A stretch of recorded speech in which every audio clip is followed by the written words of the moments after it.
বাগেরহাটে খানজাহান আলীর মাজারের দিঘিতে কুমিরের আক্রমণে নিখোঁজ হওয়ার কয়েক ঘন্টার পর শিশু ফাতেমার মরদেহ উদ্ধার করা হয়েছে।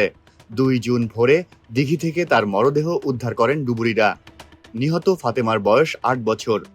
১ জুন রাত ৮:৩০টার দিকে মাজারের মহিলা ঘাটে এ ঘটনা ঘটে। বাগেরহাটের পুলিশ সুপার হাসান মোহাম্মদ নাসের রিকাবদার জানান, রাতভর উদ্ধার অভিযান চালানো হয়।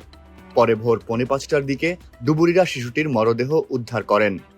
ঘটনার বিষয়ে জেলা প্রশাসক গোলাম মোহাম্মদ বাতেন সাংবাদিকদের বলেন, রাত আনুমানিক ৮টা ২০ মিনিটের দিকে মা মেয়েকে নিয়ে দিঘিতে গোসল করতে নামেন।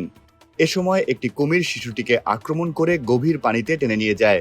ঘটনার পর ফায়ার সার্ভিস, সিভিল ডিফেন্স, বন বিভাগ, পুলিশ ও স্থানীয় স্বেচ্ছাসেবকদের সমন্বয়ে উদ্ধার অভিযান শুরু হয়।